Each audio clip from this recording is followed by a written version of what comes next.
Estamos no ar.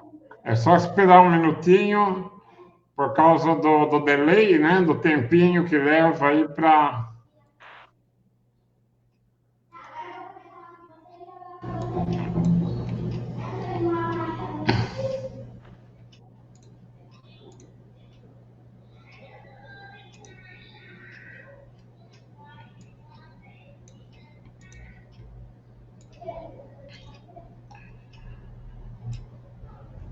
Aí, estamos no ar, Maurício. Deixa eu tirar essa imagem.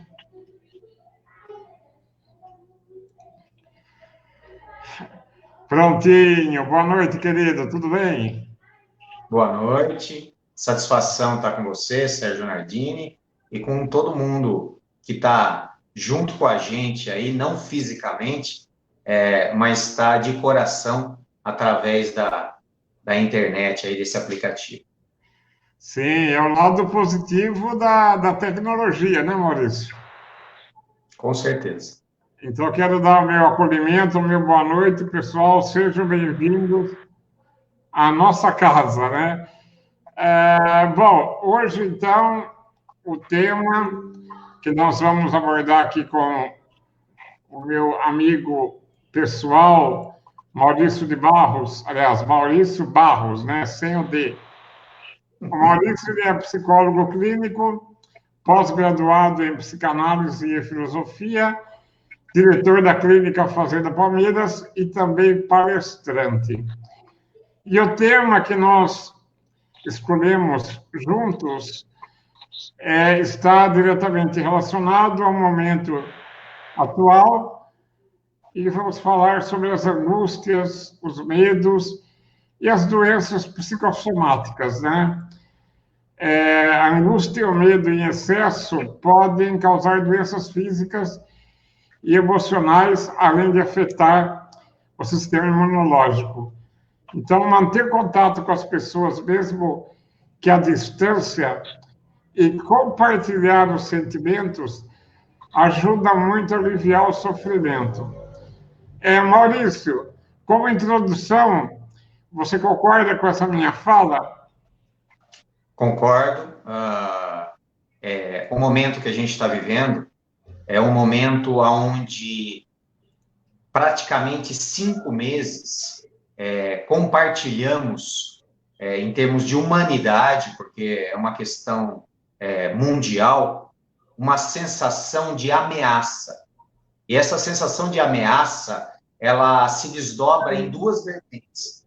Uma ameaça à nossa integridade física por adoecimento ou morte do Covid, e também não podemos esquecer,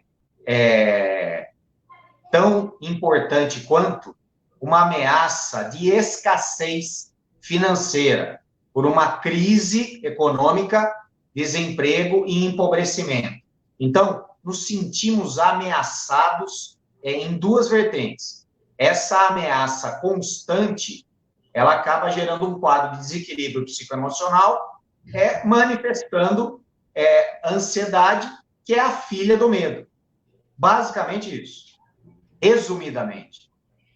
É uma sensação de perigo iminente, né, Maurício? De noite, né? E ainda mais com o bombardeamento de notícias através da mídia, né? Piora, né? Exatamente. A informação, ela é importante, mas a gente tem uma compreensão de que as mídias, elas se alimentam de recursos advindos de anunciante. E para adquirir esses recursos, elas precisam, de alguma forma, serem apelativas. E uma grande parte das informações que chegam até nós, elas vêm contaminadas desse apelo, no sentido de tudo aquilo que nos alarma, nos chama a atenção, e chamando a atenção, eu tenho uma garantia de audiência, que tem uma garantia de recurso do patrocinador. Essa compreensão básica faz com que a gente tenha uma clareza muito grande de que é fundamental se informar, mas precisamos medir a quantidade de informação e a qualidade da onde vem essa informação. Porque senão o medo aumenta, a ansiedade aumenta e o desequilíbrio se generaliza. Não é incomum a gente ver e prescrever uma dieta de meios de comunicação sensacionalista para o paciente que está sofrendo de ansiedade aguda. Sim, sim. Você sabe que, de vez em quando, eu visito um site meio que para equilibrar, né, para sair um pouquinho aí dessas notícias ruins. É um site muito bom que foca a boa notícia, chama Razões para Acreditar.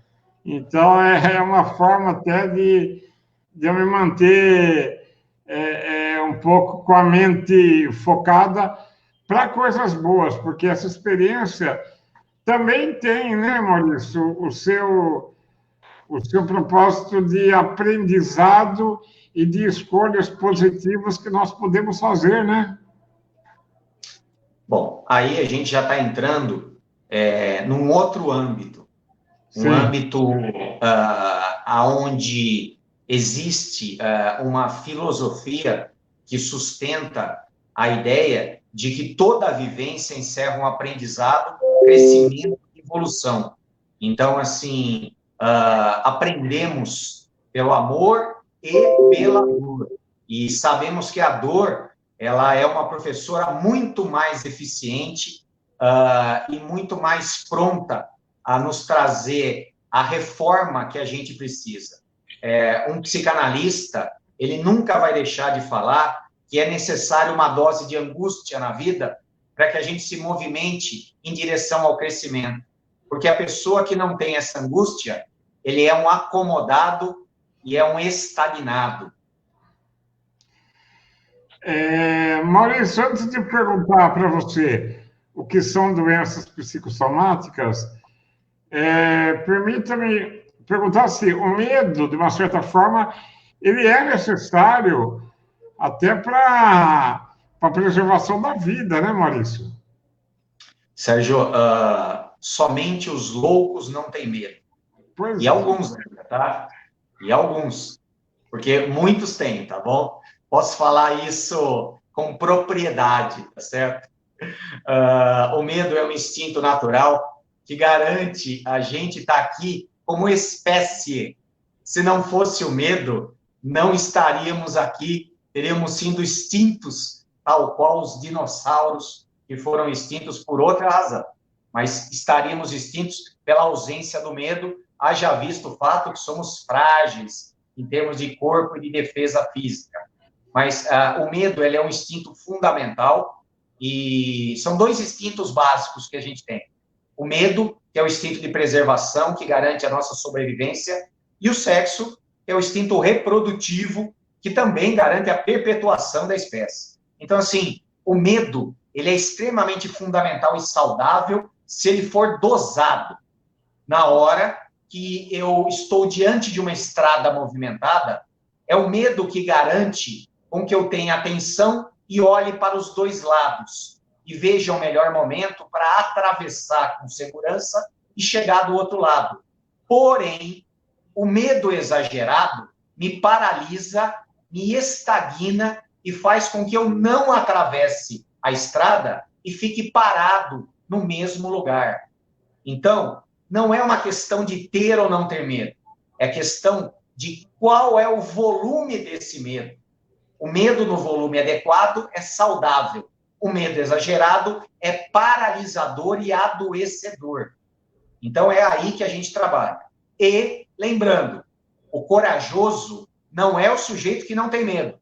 É aquele que tem o medo como seu conselheiro e age, apesar do medo, mantendo as devidas precauções. Esse é o corajoso na vida. E olha, falando ainda do medo, a Rosaquel fez um relato aqui que mesmo após ter tido alta médica, porque ela teve, né, Covid, embora tenha sido assintomático, mesmo com a alta médica, ela não consegue tirar a máscara dentro de casa. e continua no isolamento domiciliar. Aí ela diz: venci o Covid, porém não venci o medo. O que você diria, diz para a Rosaquel, para tantas pessoas que eu acredito que estejam vivenciando essa mesma situação?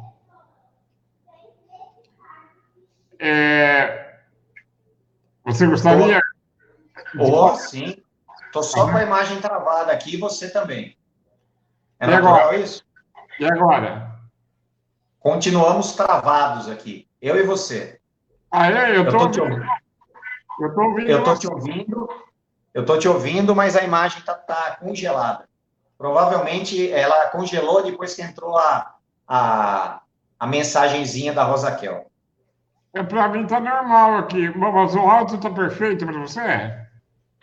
O áudio está perfeito, mas as nossas imagens estão travadas.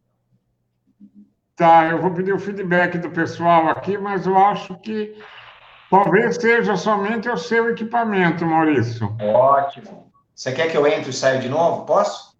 Olha lá, acabaram de falar aqui que não está travado.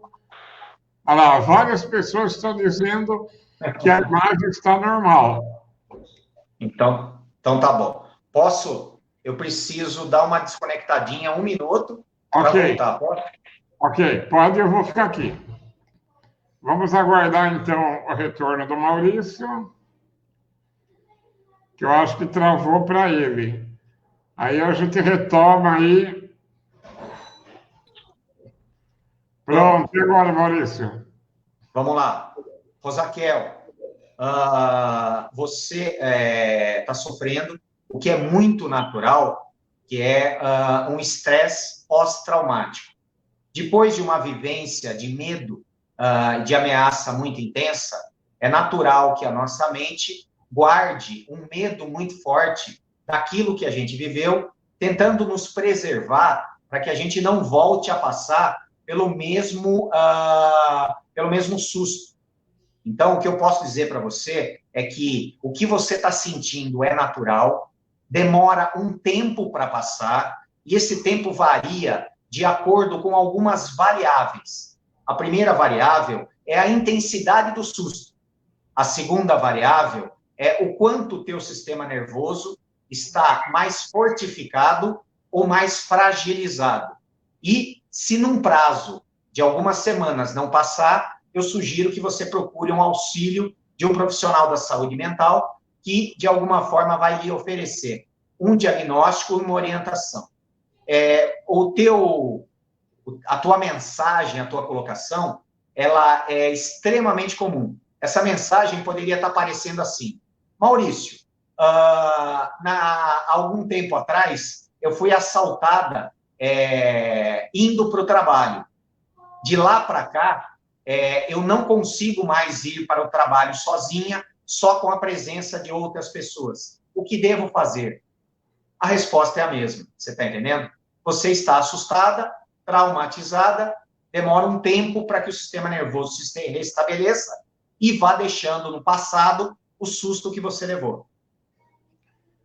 Muito bom, Maurício. Bom, então vamos lá. Finalmente, o que são doenças psicossomáticas, Maurício? E elas são derivadas de algum tipo de transtorno? Não. Existe um volume grande de doenças onde a medicina moderna, depois de todas as intervenções possíveis, atualizadas, eles não conseguem chegar até uma causa ou uma origem daquele adoecimento. Para essas doenças que não têm uma causa definida, a própria medicina, ela aponta um fundo emocional e direciona esse paciente para a busca de um profissional da saúde mental, seja um psicólogo, um psiquiatra ou um neurologista, para uma consulta, um diagnóstico, uma avaliação, para ver se existe alguma questão psicoemocional que possa estar gerando esse adoecimento, haja visto que não existe nenhuma outra causa externa ou interna que possa estar gerando isso. A essas doenças que têm um fundo emocional, uma causa emocional, a medicina dá o nome de doença psicossomática, ou seja, uma doença que tem uma causa no psiquismo, tá certo? Essa é a definição da medicina psiquiátrica. E existe uma definição da psicanálise. Você gostaria de ouvir, Sérgio? Sim, com certeza. Para a psicanálise, somatização são sofrimentos emocionais que não são entendidos e são transformados em sintomas físicos. O que significa isso?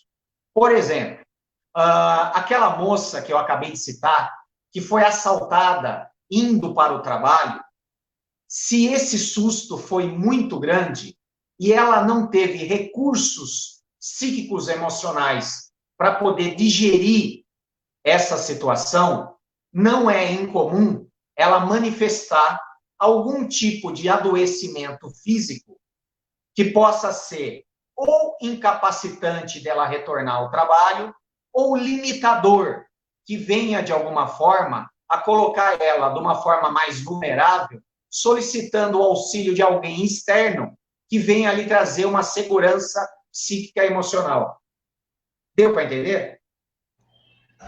Então, assim, eu vou falar como leigo. Eu vou falar de uma forma bem simplista e me corrija se eu estiver enganado. Quando a cabeça não dá conta, o corpo responde? Exatamente. Essa é eu vou te dar alguns exemplos. Um exemplo muito simples. Um paciente meu, professor, fazia turno dobrado, ou seja, trabalhava em 2 escolas, período cheio, e aí quando chegava de noite, extremamente preocupado e responsável, ele continuava trabalhando, corrigindo provas, preparando aula, ou seja, a jornada de trabalho dele era 13 ou 14 horas por dia. Esse sujeito fazia jornadas e, inclusive, nem descansava final de semana. A partir de 2 semanas, 15 dias, 17 dias, ele tinha uma enxaqueca incapacitante que fazia ele ir para o PA da Unimed, tomar soro, aí ele ia para casa, tinha que deitar no quarto, apagar as luzes e ficar 2 dias lá em repouso até que a enxaqueca passasse.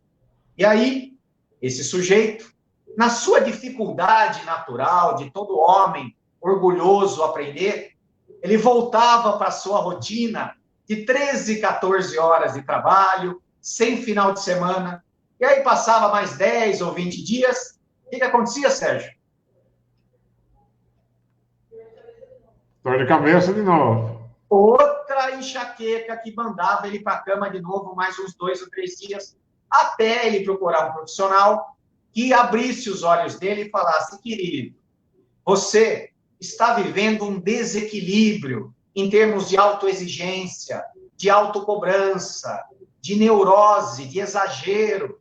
Está na hora de você se equilibrar. Porque se você não tiver uma compreensão diferenciada sobre a sua vida, a sua autoestima, e tiver uma mudança de atitude, o seu corpo vai falar por você. Vai cair esse disjuntor do adoecimento como uma forma de te brecar. Deu para entender? Deu. Posso citar mais 200 exemplos aqui, tá certo? Na medida que você vai me perguntando, a gente vai desenvolvendo outras colocações. Ok, eu também quero pedir aí para o pessoal ficar à vontade para comentários e perguntas, assim como a Marisa Gonçalves colocou alguns exemplos aqui, ó.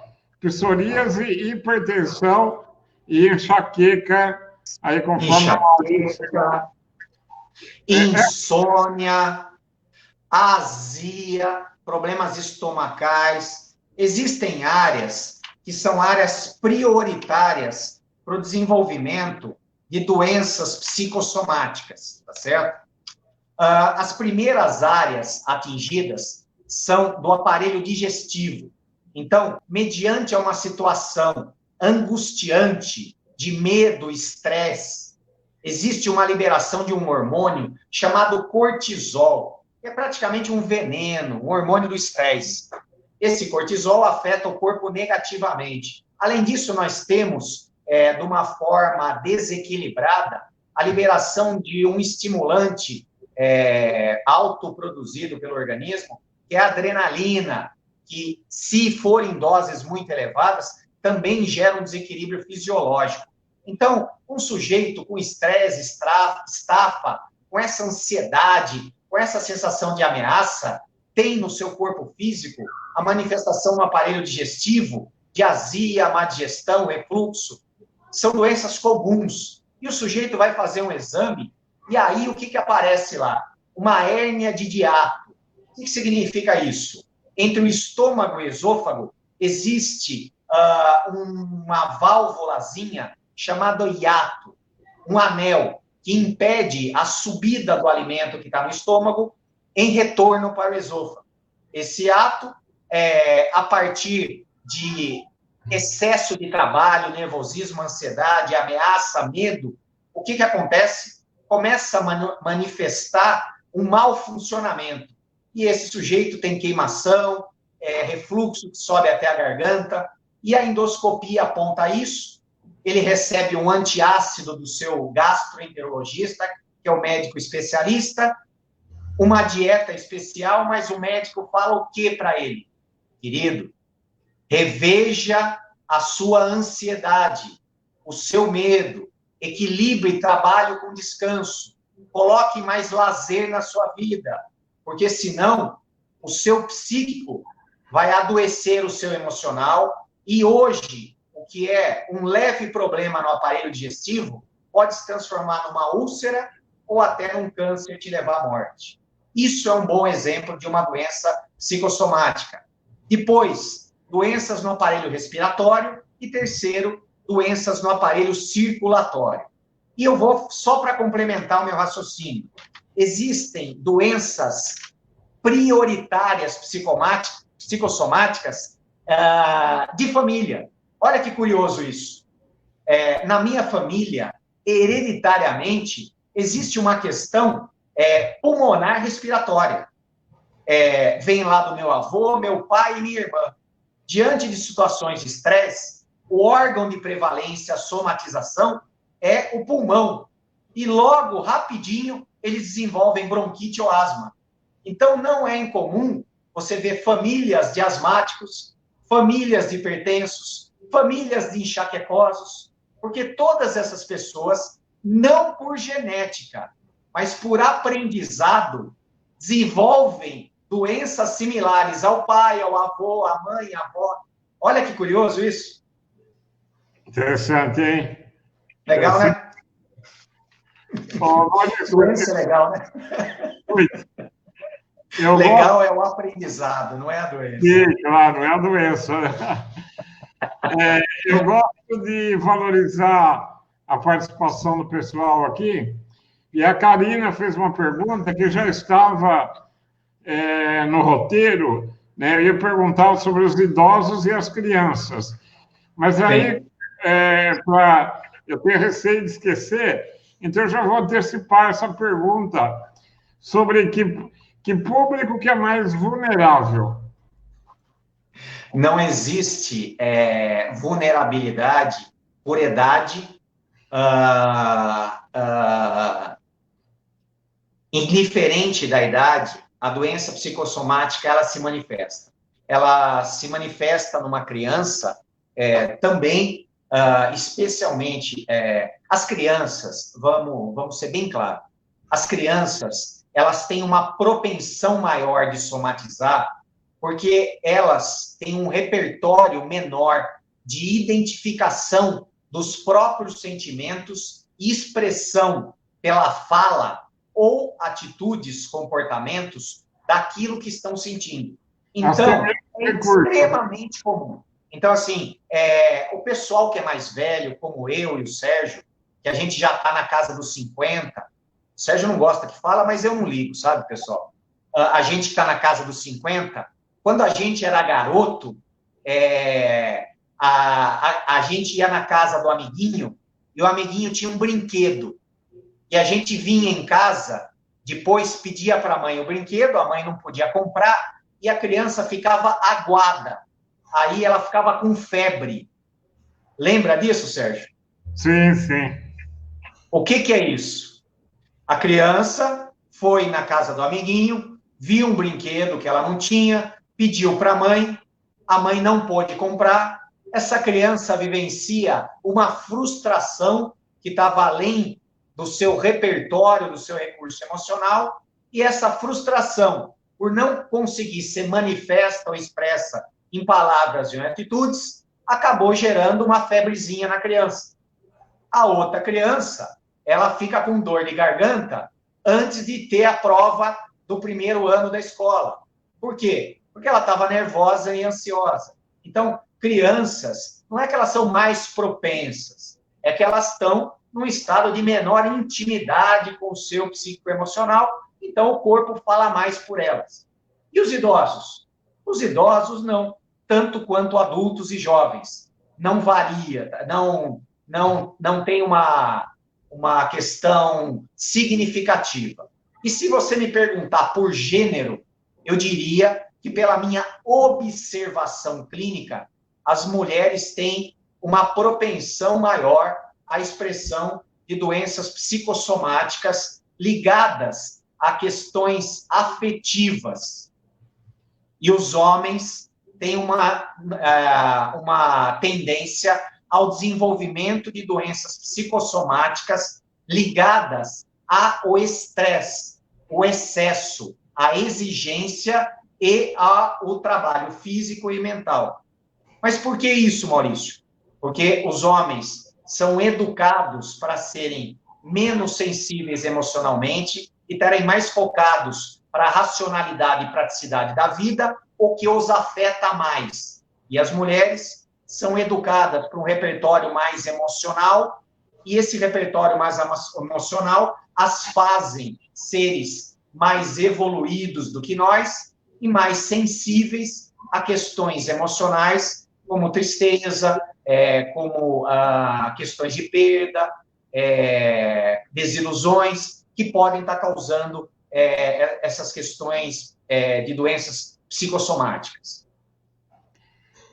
Maurício, pessoas que se expressam mais, coloca para fora, elas têm menos chance de somatização? Sem dúvida. A melhor terapêutica para a somatização é a identificação desses conteúdos emocionais que estão, de alguma forma, desequilibrando o meu psíquico e o meu emocional. E se eu conseguir entrar em contato com isso, eu consigo trabalhar esses sentimentos de forma a expressá-los, falando, chorando, agindo, e não preciso produzir o adoecimento do corpo. Se a minha alma falar, o meu corpo não precisa falar por mim. É fácil? Não. É um aprendizado que pode começar a ser desenvolvido e aperfeiçoado durante toda a nossa vida. Algumas pessoas têm mais facilidade, outras mais dificuldade. A minha resposta à pergunta anterior, eu não queria que ficasse categórica. Quando eu falei crianças, idosos e jovens, homens e mulheres, eu falei de forma generalizadora. Óbvio, existem exceções em todos os casos. Existem idosos mais propensos, existem homens mais sensíveis, existem mulheres mais racionais. O ser humano ele é muito diverso e individual. Mas a gente está falando de aproximações, certo? Tendências. Sim, sim, sim. Cada caso é um caso, né, Maurício? Cada caso é um caso. E deve ser considerado vários fatores, né? A Maria da Penha ela pergunta se afeta a memória. Então, para responder essa pergunta, a gente precisaria ter um aprofundamento no caso, que não é o nosso objetivo aqui, tá certo? As doenças que afetam a memória, elas normalmente não têm uma causa psicossomática. Elas têm uma causa orgânica, prática e detectável através de exames, que hoje estão muito desenvolvidos, que são os exames de imagem cerebral.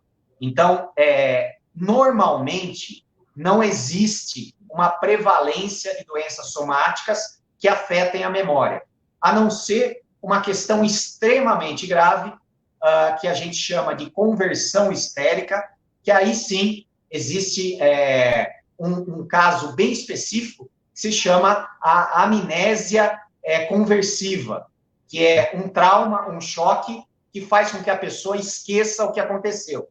Exemplo, Maurício, volto naquela coitada que é assaltada, certo? Ela é a nossa vítima de hoje.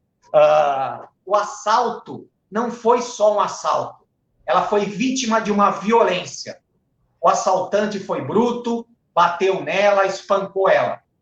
O trauma foi tão intenso que a mente dela, para se proteger, acabou bloqueando as áreas que ficaram registradas essa vivência, e aí ela, por proteção, acabou tendo uma amnésia parcial desse evento traumático para se proteger e vivenciar continuamente a dor daquilo que passou. Isso é um exemplo de um problema de memória psicossomática, mas é bem raro e bem específico. Não é o mais usual. O mais usual é o arroz e feijão que a gente vê. Problemas gastrointestinais, intestinais também, viu? O intestino é muito sensível ao emocional. Tão sensível que tem muita gente que não consegue ir no banheiro fora de casa. Ou quando vai viajar, fica 5, 6 dias sem ir no banheiro, sem evacuar. Você vê o quanto que o intestino é sensível. Que mais? A parte pulmonar, parte cardiovascular. Eu fiquei nervoso, minha pressão subiu, tá certo? Que mais? Fibromialgia, uma doença extremamente popular e que é 100% psicossomática. A Marisa colocou aí doenças de pele. É muito comum o aparecimento de alergias, psoríases, que são de fundo emocional e estresse. Inclusive, no meu consultório aqui, que é um consultório de psicólogo, uma grande parte de pacientes, nessa pandemia, está sofrendo porque a sua pele está manifestando essa angústia, essa ansiedade, esse medo que a gente está vivendo, que a pessoa com dificuldade de lidar, manifesta aqui, ó, com bolinha, com vermelhão, com coceira. É assim mesmo. Interessante, viu?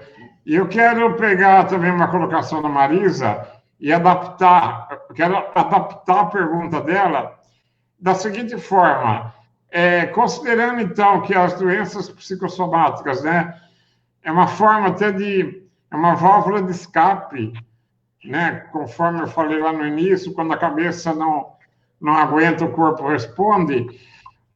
Dependendo da pessoa, em vez dela manifestar através de doenças psicossomáticas, ela pode manifestar através de vícios, por exemplo, o alcoolismo? Não, aí eu vou fazer uma outra colocação. Eu vou separar. Agora a gente não vai falar mais de doença psicossomática. Nós vamos falar agora de pandemia. Então esquece de somatização. Vamos falar de pandemia. Estamos vivendo uma situação de contingência, uma situação de anormalidade, uma situação que virou a nossa vida de ponta cabeça. Estamos vivendo sobre a ameaça do adoecimento e do empobrecimento há 5 meses. Então, o nosso sistema nervoso está muito sensível e varia de pessoa para pessoa. Tem pessoas que têm uma grande suportabilidade. Ela aguenta 10 meses de pandemia. Outra tem baixa suportabilidade ou baixa tolerância. Com 1 mês de pandemia, ela já está manifestando sinais de ansiedade, de depressão, de angústia, coisa muito forte. Então, cada pessoa tem a sua sensibilidade e a sua suportabilidade. Junto com a questão da ameaça, ansiedade e medo, nós temos um outro elemento da pandemia, que é o isolamento retirou de cada um de nós as compensações que tínhamos, as frustrações do nosso dia a dia. O que eu quero dizer com isso?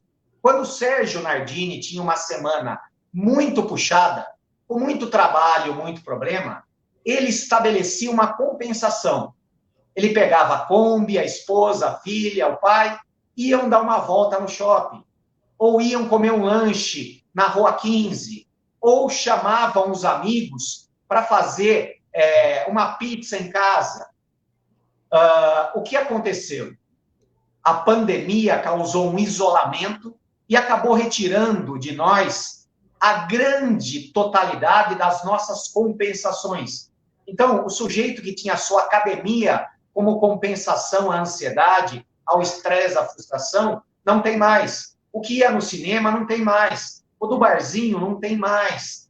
O que chamava os amigos não tem mais. A reunião de família não tem mais.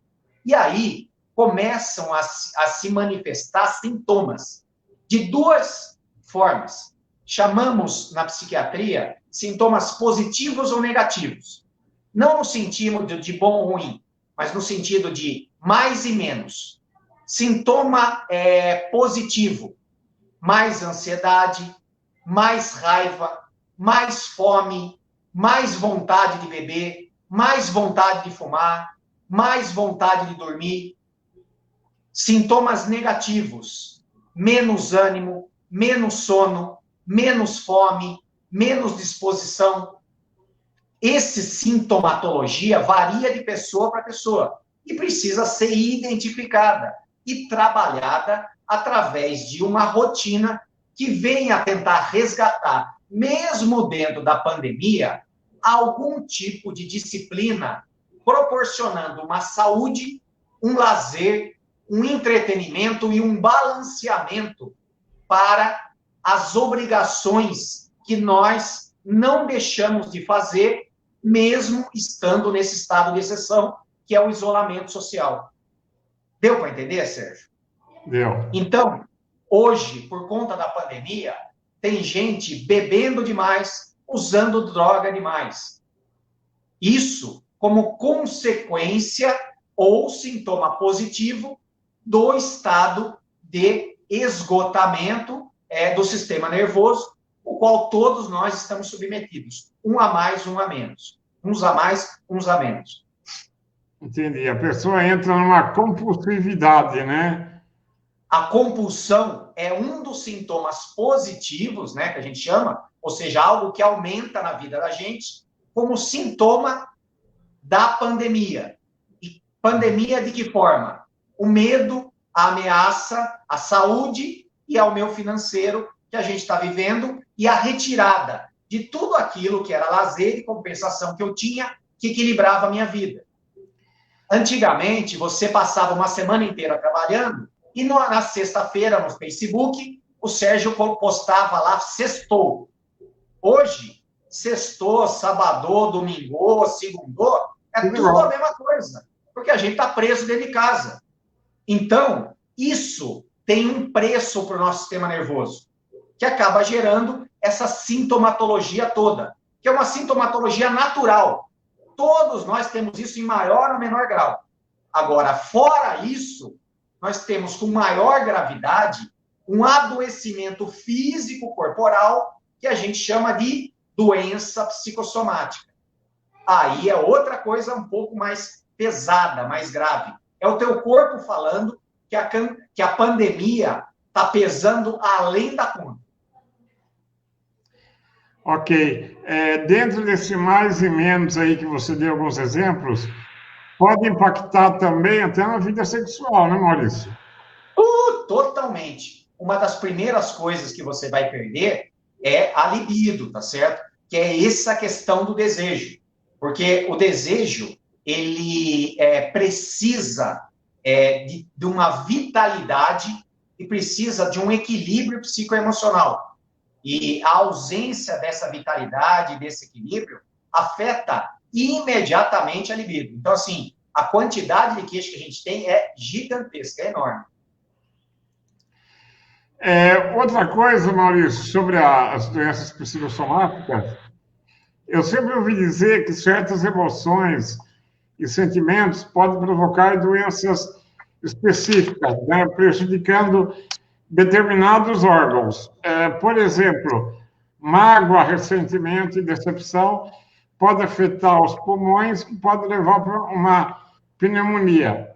Isso é verdade ou mito? Assim, no sentido de que cada órgão está ligado a um tipo de sentimento. Não, isso é particular, tá certo? Eu vou fazer uma comparação muito simples. Dentro da psicologia, existe uma corrente baseada em Carl Jung, que é especialista em interpretação de sonhos. E, para o senso comum, para a população, sonhar com cobra é sinal de traição. Para Carl Jung, cada pessoa dá um significado diferente para cada símbolo do sonho. Para o sujeito que trabalhar no Butantan, sonhar com cobra não é sinônimo de traição, é sinônimo de excesso de serviço. Então, da mesma forma, nós, seres humanos, temos particularidades. Para algumas pessoas, a questão da raiva afeta o fígado. Para outras, afeta o rim, para outra, afeta o pulmão. Então, varia de pessoa para pessoa.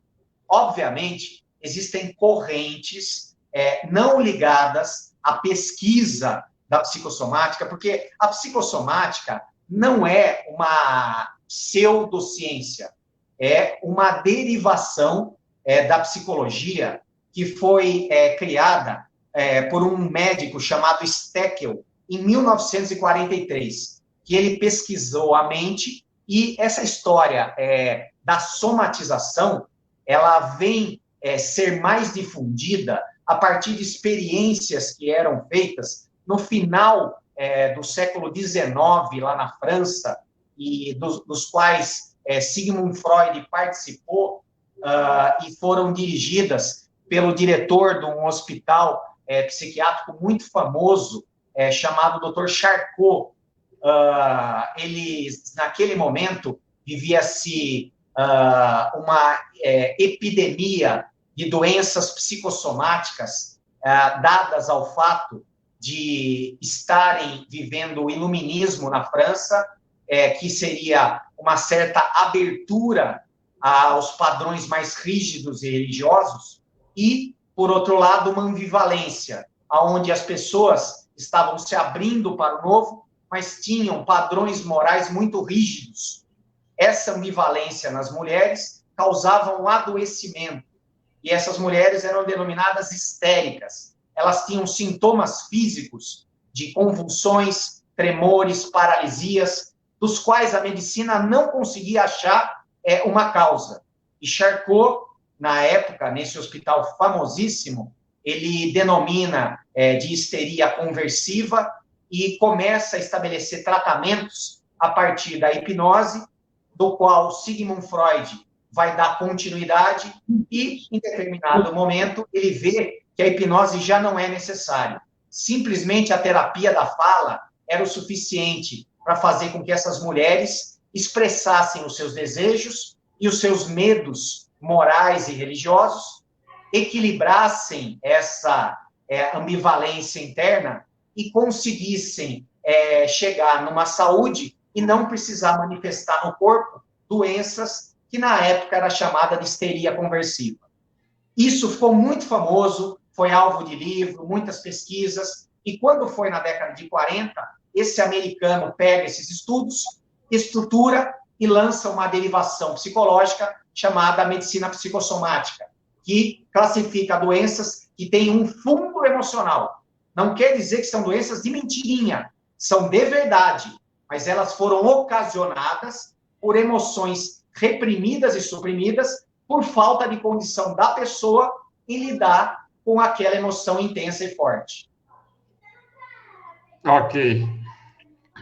Maurício, eu não sei se eu já te perguntei isso, como identificar uma doença psicossomática, por exemplo, quando ela é realmente uma patologia mais grave, que necessariamente não tem uma origem no emocional, e quando ela é uma somatização. Eu perguntei isso já? Hoje? Acho que não, né? Não perguntou, não. Essa resposta é bem fácil. Tá. Toda vez que eu ficar doente, a partir da minha autoestima, autocuidado, eu tenho a obrigação de procurar atendimento médico especializado, independente de qual abordagem médica seja. Mas eu tenho que procurar um profissional formado em medicina, que vai fazer uma consulta e pode solicitar exames complementares para elaborar um diagnóstico. Se esse diagnóstico elaborado pela experiência do médico, somada aos exames, encontrar a causa da minha doença, ela é uma doença puramente fisiológica. Mas se por um acaso esse médico não encontrar uma causa física, esse próprio médico vai fazer a indicação para um profissional da saúde mental. Então, não é o doente, não é o vizinho, não é nenhum palpiteiro, ninguém vai definir se a tua doença é psicoemocional ou é orgânica. É o médico que vai determinar isso com a experiência, o conhecimento e a habilitação legal que ele tem para isso, tá certo? E é ele que vai encaminhar e direcionar você para o serviço que vai dar a complementariedade psicoemocional, que é o profissional da saúde mental, certo? Certíssimo. Sérgio, Oi. Vou desligar mais 1 minuto, porque eu travei aqui. Ok. Vamos aguardar, então, o retorno do Maurício. Faltam 15 minutos para nós terminarmos a live e eu quero abordar ainda sobre prevenção e tratamento. Voltei. Ele voltou, o Maurício voltou novamente. Maurício, eu estava dizendo aqui para o pessoal que falta 15 minutos para a gente finalizar, e eu quero, antes, falar rapidamente sobre prevenção e tratamento. Você quer escolher a ordem? O que você quer falar primeiro? Prevenção ou tratamento? Okay. Tratamento. Vamos tratamento, o médico, ele encaminha você para um profissional da saúde mental. É o médico que vai determinar se esse profissional é um psicólogo, que também é um profissional habilitado e formado para isso, ou se é um psiquiatra, um outro médico da área da saúde mental, ou um neurologista, que também é outra especialidade da saúde mental. E aí esses profissionais vão desenvolver uma terapêutica específica para o diagnóstico e a causa da sua doença psicossomática, e você vai fazer um tratamento em conjunto com o médico da sua especialidade. Exemplo, o sujeito foi no gastro, fez exame, o médico viu que ele está com uma gastrite, mas essa gastrite tem um fundo emocional, porque ele é altamente ansioso, estressado e nervoso. O médico gastro, especialista no estômago, fala assim, querido, eu sugiro que você vai procurar um psicólogo e trate essa ansiedade sua, esse nervosismo, porque senão você vai demorar mais para melhorar o estômago. Aí ele vai no psicólogo e o psicólogo vai fazer um diagnóstico de por que essa pessoa é tão nervosa, ansiosa e preocupada, e vai propor uma terapêutica para esse sujeito melhorar nesse aspecto psicoemocional, e aí, tratando isso junto com o médico gastro, melhora estômago, melhora emocional, tudo fica bonito. Assim que é a terapêutica, certo? Agora, você quer que eu fale de prevenção? Eu quero falar sobre prevenção e já aproveitar aqui a pergunta da Maria José, que ela pede exatamente algumas dicas, né? De como deixar netos e filhos menos vulneráveis. Acho que essa pergunta entra até na parte preventiva, como dica, né? Total. É a mesma pergunta, tá na prevenção. Então, vamos lá. A primeira coisa, para a gente ter saúde, o nosso organismo precisa de disciplina e regularidade. A saúde, ela depende de disciplina e regularidade. E o que é disciplina e regularidade? É eu ter hora para dormir, hora para acordar. E um número de horas de sono adequado à minha faixa etária. Não sabe? Procura no Google. Que mais? Eu preciso ter horário para me alimentar. Horário do café, horário do almoço, horário da janta. E, se eu tiver necessidade, horário das refeições intermediárias. Que mais que eu preciso? Alimentação saudável, equilibrada e balanceada, para que eu tenha saúde do corpo físico. Que mais que eu preciso? Um equilíbrio entre trabalho e descanso. Porque se eu desequilibrar, eu acabo adoecendo. Que mais que eu preciso? Eu preciso lazer, coisas que eu faço sem precisar, só porque eu quero. Um hobby, um gosto, um passatempo. Que mais que eu preciso? Atividade esportiva. Faz bem para a mente e para o corpo. Me mantém ativo, saudável e, por mais tempo, prolonga a minha juventude. Libera endorfina, um antidepressivo natural que tem a capacidade de me equilibrar, prevenindo doenças psicossomáticas. Que mais que eu posso fazer? Terapias alternativas que venham ajudar a um autodomínio dos meus pensamentos. Yoga, meditação, reiki, tanto faz. Coisas que fazem bem para a minha mente. Leituras edificantes. Manter a minha mente ativa também faz bem para a minha saúde mental. Que mais? Para a minha saúde emocional. Uma dieta de coisas e pessoas negativas. Cultivar bons sentimentos, sentimentos positivos, de fé, esperança, positividade, otimismo. Tudo isso faz bem para o meu emocional. Que mais que eu preciso? Fé. Fé é um elemento importante para o equilíbrio do corpo. Já está provado cientificamente que pessoas que têm e cultivam alguma espiritualidade, independente da religião, são pessoas mais saudáveis, de corpo e de mente. Então, você veja, existe uma série de ações que tem como finalidade manter você num estado de equilíbrio, aonde você mantém um bom balanceamento, tudo através do autocuidado. E quem faz isso? Faz isso quem se ama. O maior ensinamento, a maior mensagem que eu posso deixar é: cultive o amor por você mesmo. Ninguém é capaz de ter uma vida saudável, psiquicamente, emocionalmente, fisicamente e espiritualmente, se não expressar amor, não se tratar com carinho, não ter respeito aos seus próprios limites. Então, a partir do momento que você se ama, você se trata bem. E se tratando bem, você quer o melhor para você. E você afasta aquilo que é ruim de você. Isso é o suficiente para você ter uma vida equilibrada. Com relação à pandemia, estamos no final. O que isso quer dizer? Quer dizer que a curva de contágio já está descendente.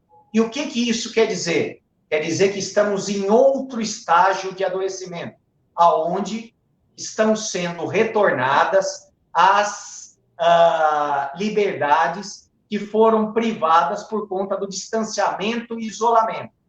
Isso quer dizer o quê? Quer dizer que nós, devagarzinho, vamos poder retomar as nossas boas e saudáveis compensações, como atividades físicas, passeios, encontros. Só que tudo isso com o máximo de cuidado. Não é porque a pandemia está em declínio que o vírus desapareceu. Pelo contrário, ele continua aí muito ativo. Só depois da vacinação em massa, que vai acontecer, segundo previsão, no final de ano, aí sim vamos poder relaxar. Então, o que eu estou dizendo é que faltam 2 ou 3 braçadas para chegar no final da piscina. O que isso quer dizer? Que você pode relaxar? Relaxa então, aí você afoga. Não, não é porque faltam 2 ou 3 braçadas que eu vou relaxar. Eu vou continuar nadando. Nadando até aonde? Até a hora que chegar a vacina, que eu tomar a vacina, que todos nós ficarmos imunizados. Aí sim eu vou, com a autorização do Ministério da Saúde, dos médicos, começar a modificar os meus hábitos de autocuidado. Porque autocuidado é autoamor. E autocuidado é amor a outras pessoas também. Quando você se cuida, seguindo todas as recomendações que estão sendo faladas exaustivamente em todos os meios de comunicação, você não está só se protegendo, você está protegendo o outro. Isso é um ato de responsabilidade. E quem tem o mínimo de consciência cultiva essa responsabilidade. Então, não é porque estamos na fase amarela e vamos para a fase azul, depois para a fase verde, que você já pode fazer tudo que você quer do jeito que você quer. De forma nenhuma. Os cuidados são os mesmos, a prevenção é a mesma, e o medo é teu amigo e aliado, para que você faça tudo com cuidado.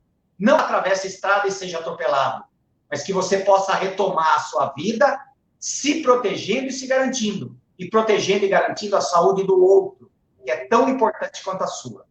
Fica essa mensagem. Estamos melhorando, mas o cuidado é obrigatório a todos nós, sem exceção. Isso é responsabilidade, isso é consciência. E empatia. É isso, seu Sérgio Nardini. Terminamos ou não?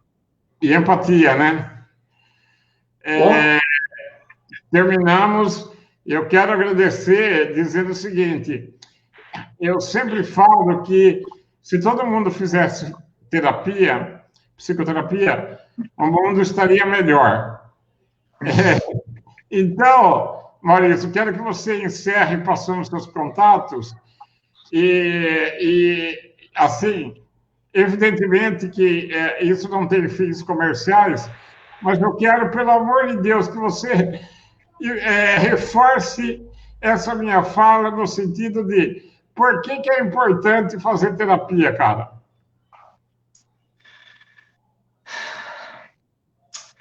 A terapia ou a prática da psicologia clínica no consultório tem como finalidade o autoconhecimento.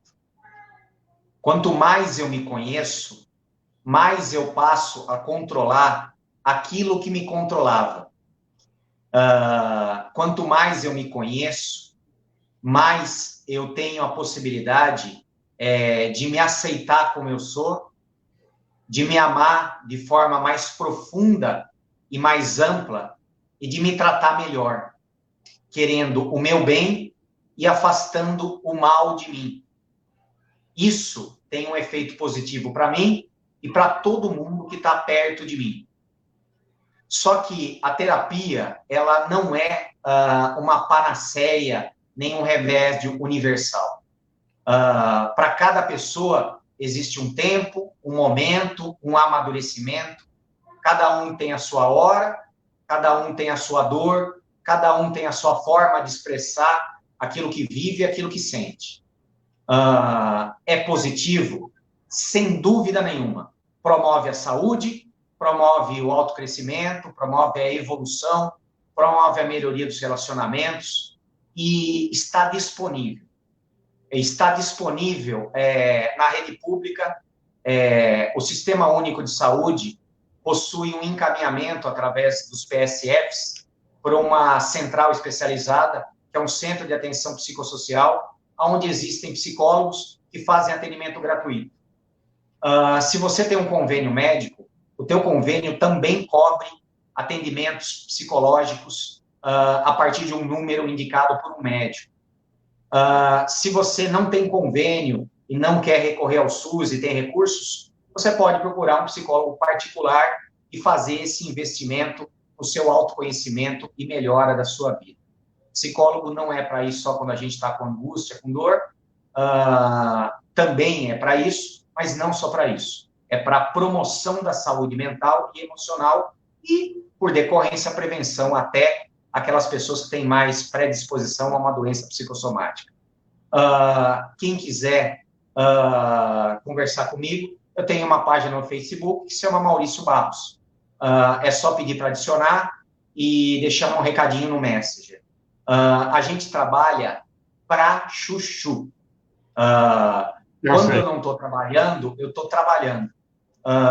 Então, eu respondo todo mundo com paciência.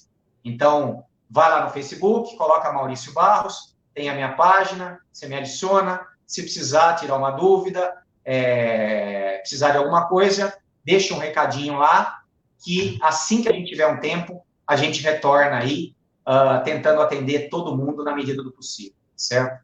Fora isso, Sérgio Nardini tem os meus contatos e me coloco à disposição para outros encontros, para tratar sobre outros assuntos, porque uma das funções que a gente vê como psicólogo clínico se chama psicoeducação. É tentar, de alguma forma, difundir o conhecimento sobre a mente e as emoções para que todo mundo tenha a possibilidade de ter uma vida melhor e mais feliz. Você que está me ouvindo nasceu para ser feliz. E problema é feito para a gente resolver, não para sofrer. Então, entendendo isso, você sempre vai procurar o teu melhor, seja onde for. Sérgio, é só isso, bem. Muito, muito, muito obrigado. Eu só quero pegar uma frase que você falou aí. Você falou, quando eu não estou trabalhando, eu estou trabalhando. Então, eu vou te dar um puxão de orelha agora, porque cuidado, que talvez você esteja trabalhando demais, hein? O meu segundo trabalho é o meu lazer, que é essa preparação do material para as palestras, para estudo. Então, assim, essa fala, realmente, eu agradeço você por me corrigir nessa fala, porque dá a impressão que eu só trabalho. Não, eu trabalho, sim, mas eu encerro o trabalho. Quando eu encerro o trabalho, eu vou me divertir trabalhando nessa outra atividade, que são as palestras, as coisas que a gente escreve, que para mim é um lazer, eu faço por gosto, me deixa feliz e realizado. Expressa a minha vocação, tá certo?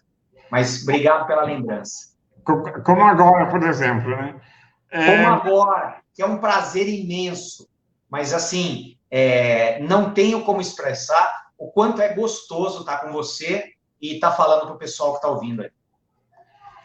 Obrigado, querido. Muito, muito, muito obrigado. E obrigado a todas as pessoas que participaram. E estamos aí. Semana que vem, quinta-feira, 9 horas da noite, um novo tema, um novo convidado. Aqui no Manifesta, que essas lives eu criei para minha saúde mental, porque eu não saio de casa desde março. Um beijo, Maurício. Valeu. Tchau. Tchau, tchau, querido. Tchau, gente.